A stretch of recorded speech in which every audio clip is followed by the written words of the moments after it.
नमस्कार, सुप्रभात। मैं सत्येंद्र कुमार मौर्य लक्ष्मी प्रसाद मेमोरियल पब्लिक स्कूल कोल्हान बाजार गोरखपुर से आज हम सभी लोग धर्मवीर भारती जी द्वारा लिखित काले मेघा पानी दे नामक पाठ का अध्ययन करेंगे। काले मेघा पानी दे नामक पाठ आधुनिक और परंपरावादी विचारधाराओं या यूँ कहा जाए कि सदियों से चलने वाले लोक मान्यताओं और आज की वैज्ञानिक विचारधाराओं के बीच का एक द्वंद्व है। इस पाठ के माध्यम से धर्मवीर भारती जी दोनों के बीच सार्थक संवाद प्रस्तुत करने का प्रयास करते हैं कि किस प्रकार से लोक मान्यताएं अपने आप में महत्वपूर्ण हैं, वहीं पर वैज्ञानिक जो मतावलंबियों के अनुसार कहीं कहीं लोक मान्यताएं मूल्यांकन के आधार पर वह खरे नहीं उतरती है। इस तरह से हम यह कह सकते हैं कि धर्मवीर भारती जी काले मेघा पानी दे के शीर्षक के माध्यम से हमें यह जताने का प्रयास करते हैं कि हम कितना भी विकास कर लें, लेकिन आज भी हमारे परिवेश में लोक मान्यताओं का अपना बोलबाला है। तो आइए इस पाठ के माध्यम से हम यह जानने का प्रयास करें कि किस प्रकार से लोक मान्यताएं कहीं कहीं पर वैज्ञानिक या आधुनिक विचारधारा पर हावी होते हुए दिखाई देती हैं। आए थोड़ा सा प्रकार डालें। धर्मवीर भारती एक आधुनिक रचनाकार और एक प्रगतिवादी रचनाकार या यूँ कहा जाए लेखक माने जाते हैं। धर्मवीर भारती का जन्म सन 1926 ईस्वी इलाहाबाद उत्तर प्रदेश में हुआ था। इनकी प्रमुख रचनाएं कनप्रिया, सात गीत, वर्ष, ठंडा लोहा, बंद गली का आखिरी मकान, कहानी संग्रह, सूरज का सातवां घोड़ा, गुनाहों का देवता, उपन्यास, अंधा युग, गीत नाट्य, पश्यंती, कहानी अनकही, मानव मूल्य और साहित्य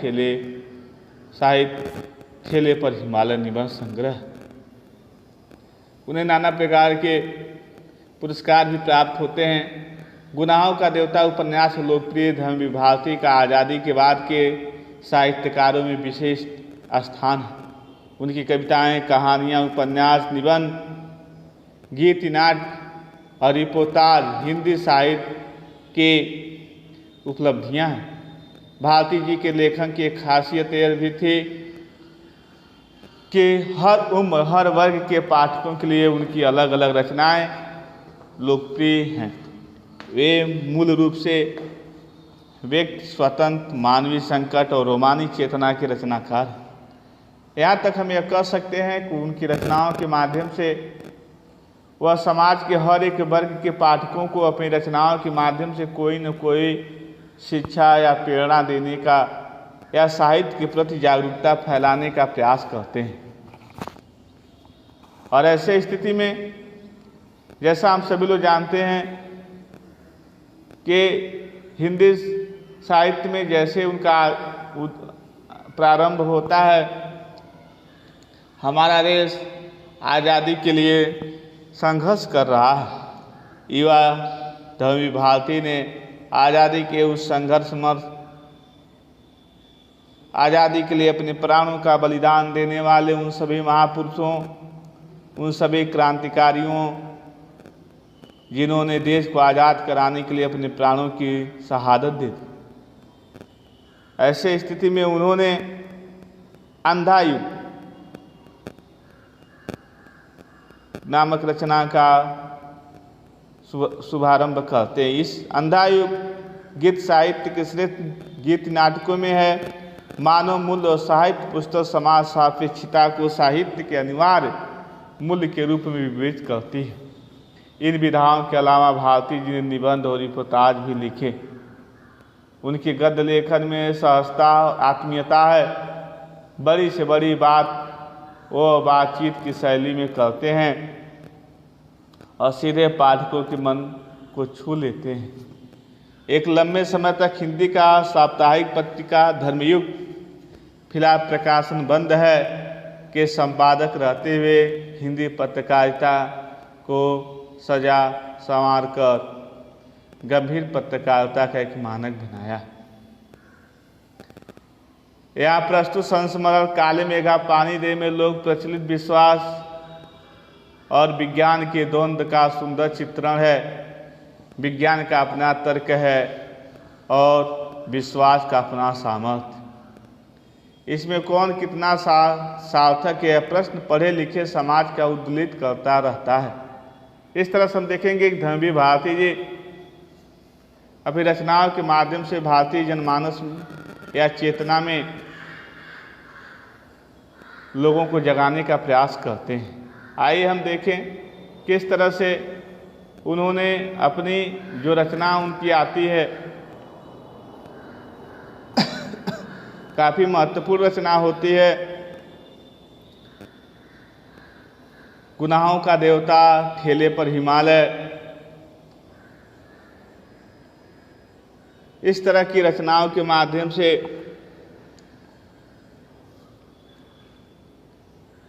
धर्मवीर भारती जी भारतीय युवाओं को राष्ट्रीय धारा में जोड़ने का प्रयास करते हैं। यहाँ प्रस्तुत संस्मरण काले मेघा पानी दे में लोक प्रचलित विश्वास और विज्ञान के द्वंद्व का सुंदर चित्रण है। विज्ञान का अपना तर्क है और विश्वास का अपना सामर्थ्य। इसमें कौन कितना सार्थक है, यह प्रश्न पढ़े लिखे समाज को उद्वेलित करता रहता है। इसी दुविधा को लेकर लेखक ने पानी के संदर्भ में प्रसंग रचा है।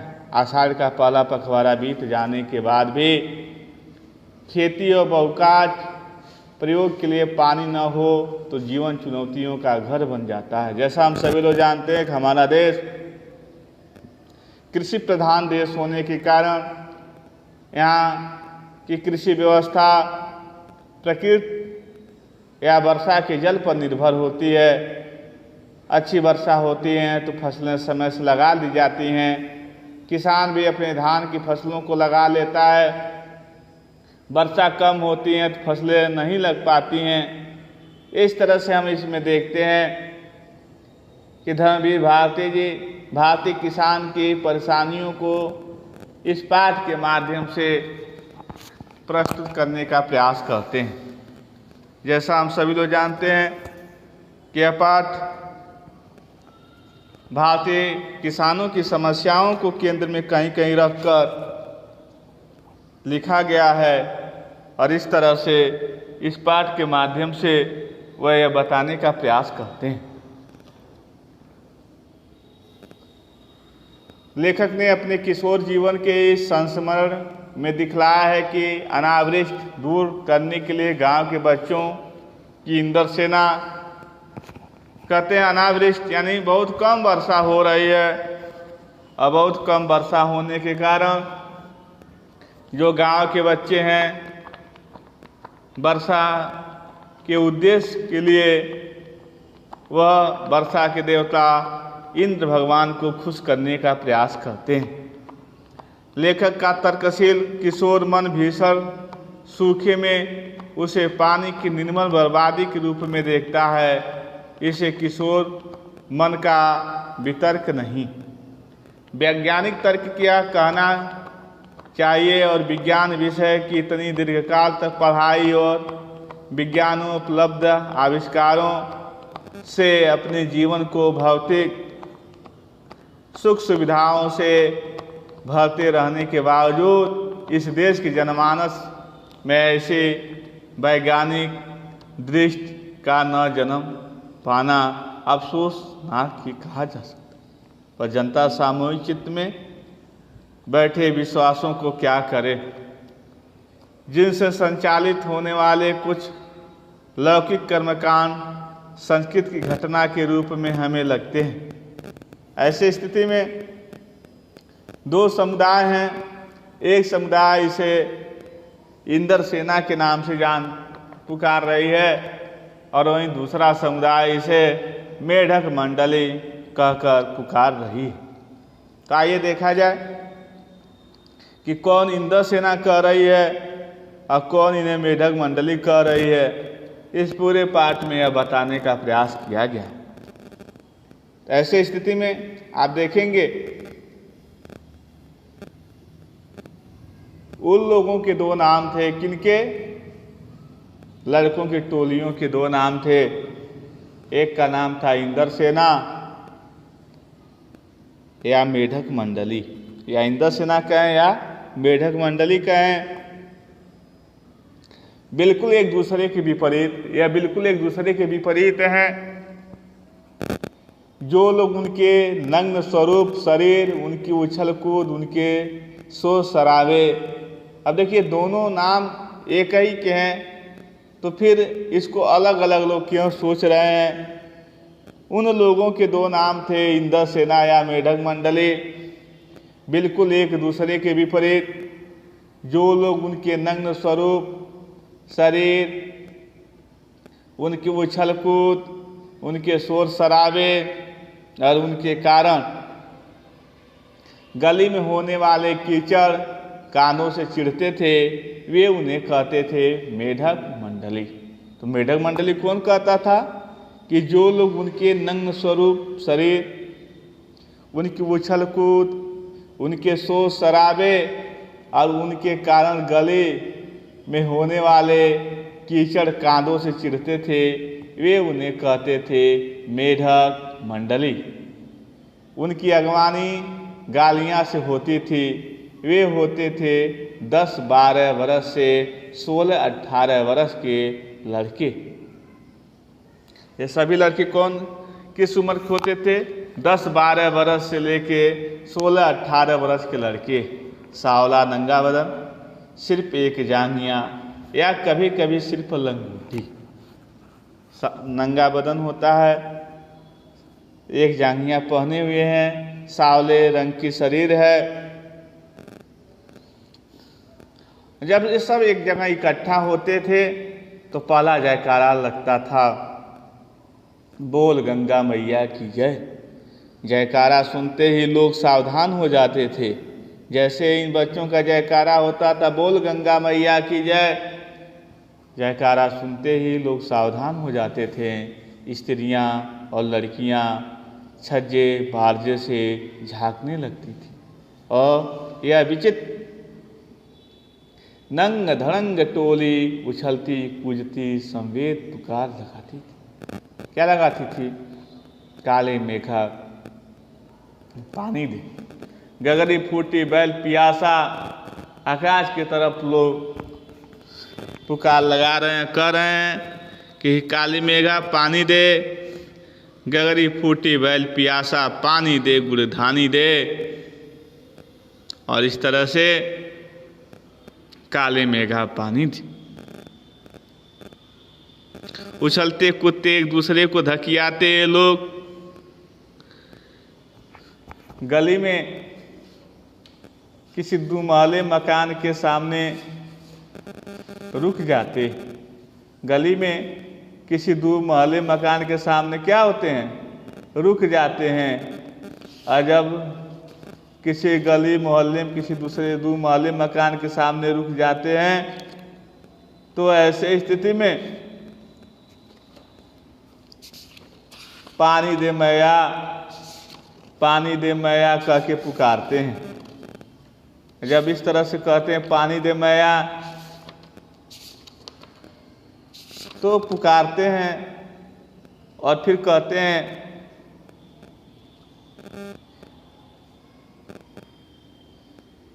पानी दे मैया।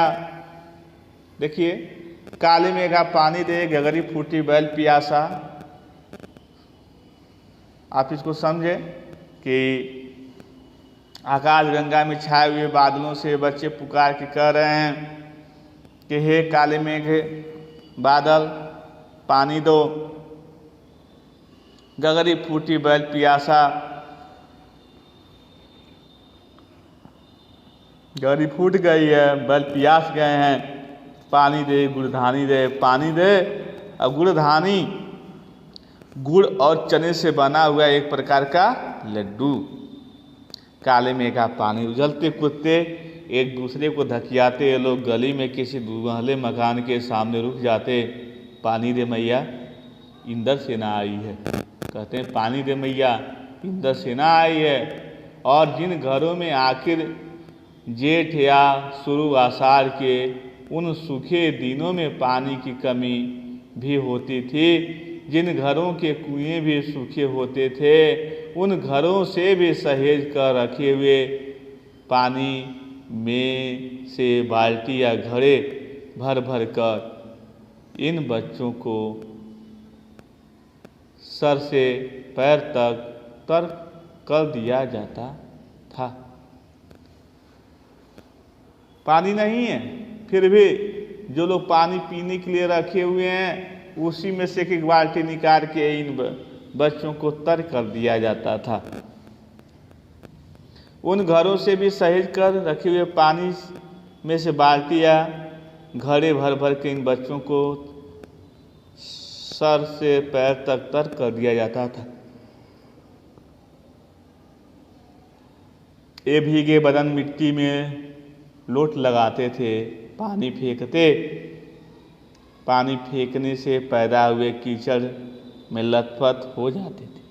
हाथ पांव बदन मुंह पेट सब पर गंदा कीचड़ मलकर फिर हाँक लगाते।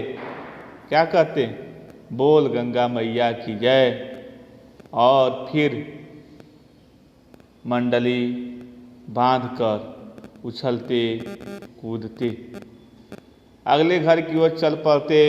बादलों को टेरते, काले मेघा पानी दे। वे सचमुच में ऐसे दिन होते थे जब गली मोहल्ला गांव शहर हर जगह लोग गर्मी में भून भून कर त्राहिमाम कर रहे होते। जेठ के 10 तपा बीत कर आषाढ़ का पहला पखवाड़ा भी बीत चुका होता, पर क्षितिज पर कहीं बादल की रेख भी नहीं दिखती होती। कुएं सूखने लगते। नालों में एक तो बहुत कम पानी आता और आता भी तो आधी रात को भी मानो खौलता हुआ पानी। इस तरह की परिस्थितियां थी उस समय कि पानियों की चारों तरफ दिक्कत थी। और ऐसे स्थिति में आप देखिए यहाँ तक धमवीर भारती जी हमें यह बताने का प्रयास कर रहे हैं कि किस तरह से जब बरसात नहीं होती है तो बरसात जब नहीं होती तो किसान का जो खेती बाड़ी के कार्य होते हैं वह जब नहीं हो पाते सही ढंग से, तो ऐसे स्थिति में जो लोक मान्यताएं हैं कि वर्षा के देवता इंद्र भगवान को खुश कर दिया जाए, तो 10-12 से लेकर 17-18 साल के जो बच्चे होते हैं वह गली मोहल्ले में जगह जगह लोगों के घर जा जाकर जय गंगा मैया का जयकारा लगाते हैं। और घरों में रखा हुआ जो पानी है पीने के लिए उसी में से एक एक बाल्टी लोग निकाल कर इंद्र सेना कहें या मेढक मंडली कहें, इनके ऊपर फेंक देते हैं। उस गिरे हुए पानी में लोग खूब लौटते हैं, कीचड़ शरीर पर रख लेते हैं। और इस तरह से जो महिलाएं हैं, जो लड़कियां हैं, वह अपने छत के किनारे बरजे पर छज्जे पर खड़ी हो जाती हैं और इस मेढक मंडली को देखने का प्रयास करती हैं। इस तरह से हम ये कह सकते हैं कि आज भी लोक मान्यताएं हमारे समाज में विद्यमान हैं। हम कहीं इस बात से एकदम नकार नहीं सकते हैं कि जो लोक मान्यताएं हैं उनका कोई अस्तित्व नहीं है, कोई उनका धरातल नहीं है, कोई आधार नहीं है। कहीं कहीं हम कितना भी आधुनिक हो गए, वैज्ञानिक पद्धतियां ने कितना ही ज़्यादा विकास कर लिया है, लेकिन फिर भी हम कहीं न कहीं उन लोक मान्यताओं के आगे हम अपने आप को विवश पाते हैं और उसको हम स्वीकार करने का प्रयत्न करते हैं। ठीक, आज इतना ही। कल के वीडियो में हम आपको और बताएंगे।